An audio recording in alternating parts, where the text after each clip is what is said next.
Hello and welcome to Zion Food Trucks. Today we have a beautiful food truck going out to Iowa. Of course, it's wrapped in a very tasteful, very beautiful wrap all around.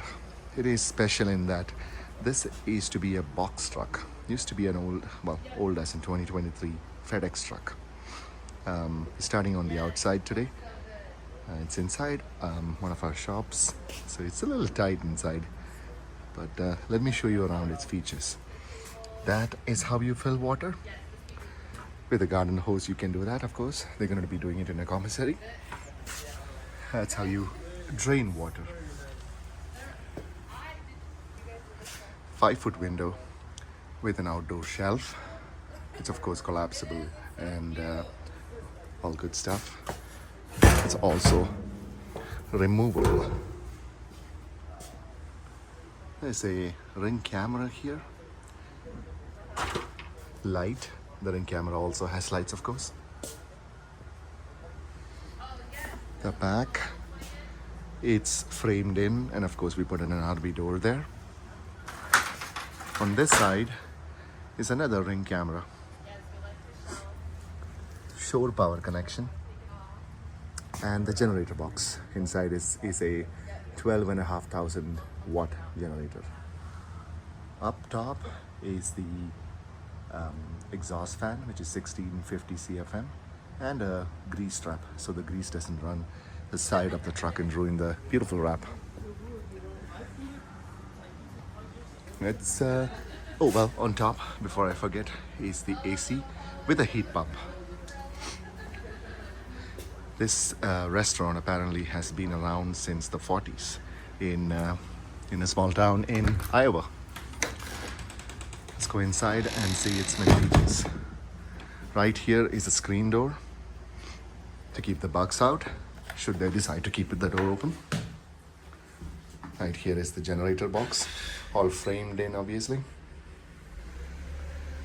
They can use this as a prep station. More shelves, wall shelves on the top. I think there are 3 of them in this truck. Electrical box. All electrical work in this truck is inside the walls, that's inside the truck, and in conduits.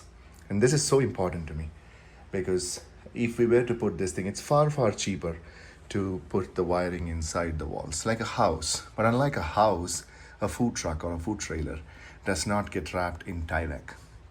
What results from that is that if there is, obviously at some point there'll be moisture ingress inside the walls, and that would ruin the wiring. 2, the wires themselves, as the walls flex while the truck moves, they will chafe, and over time you develop short circuit. We want to build all our trucks so it lasts at least 15 to 20 years. An average food truck, it lasts about 3 to 7 years. And in the last between 5 to 7 years, it's not making any money because things are constantly breaking down.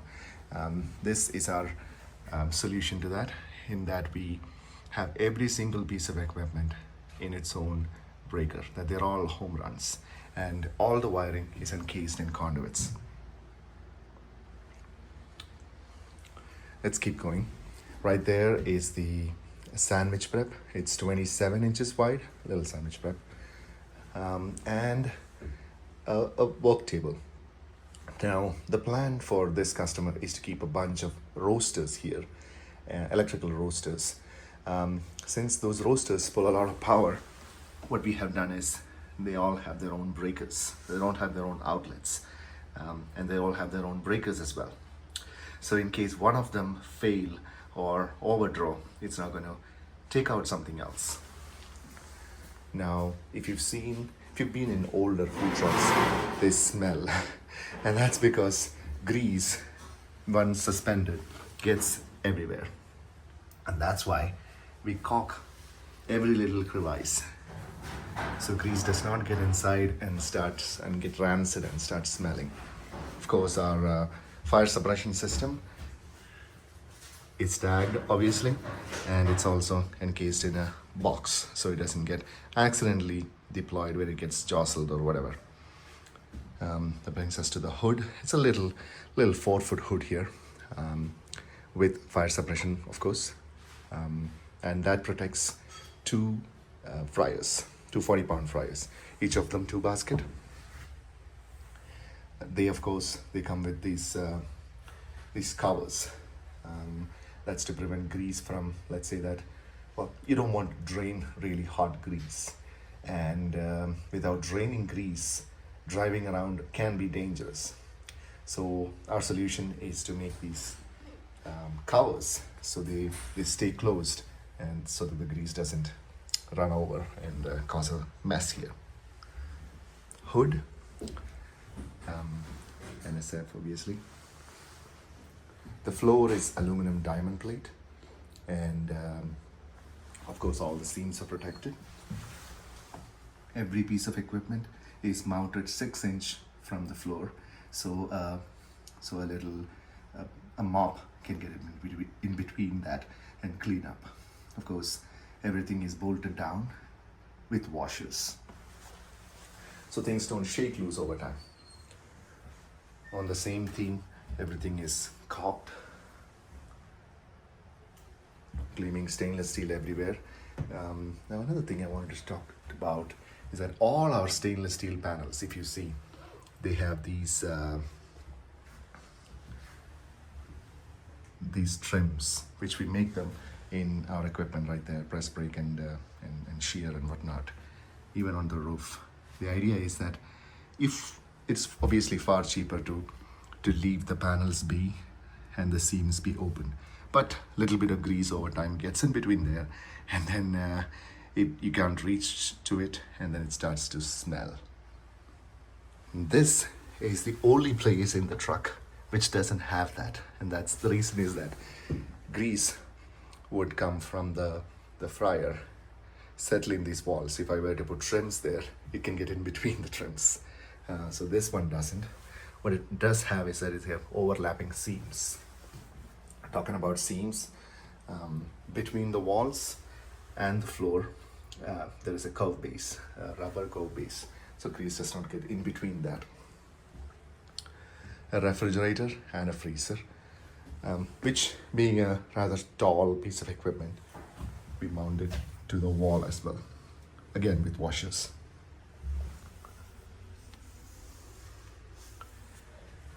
Idea is that even in a crash, should that ever happen, none of these should ever fall off and then cause a lot of damage inside. If you've ever seen a food truck wreck, you know what I'm talking about. That's a smaller merchandiser refrigerator, a little one, to keep the dips that they plan to sell along with their food. That brings us to the service window, which in this case is 5 foot. It's self-closing, as in all our trucks, and it has an awning as well, of course. That's the heavy-duty wire that we give our customers to connect it to the wall or a generator. We have very thick wire because you don't have, this obviously pulls a fair bit of amperage, and you don't want it to overheat the wires and so forth. It brings us to the plumbing system. Water heater, fresh water tank. The grey water tank is under the body of the truck. 3-compartment sink, hand wash sink. Again, all seams are beautifully caulked. No open seams anywhere. Towel dispenser, soap dispenser. That's the wall shelf that I was talking about the wall shelves. Now, since there is no wiring inside the walls, none at all, you can essentially drill into any place in the wall and then add like pot hangers or more shelves for that matter. The AC with heat. That's the fire suppression system, the pull handle for the fire suppression system, of course, installed by certified folks. I guess that brings us to the end of the tour of this truck. If you have any questions, and or if you would like a food truck of your own, something that is built with this much care and attention. Contact us through zionfoodtrucks.com. Thank you and have a nice day.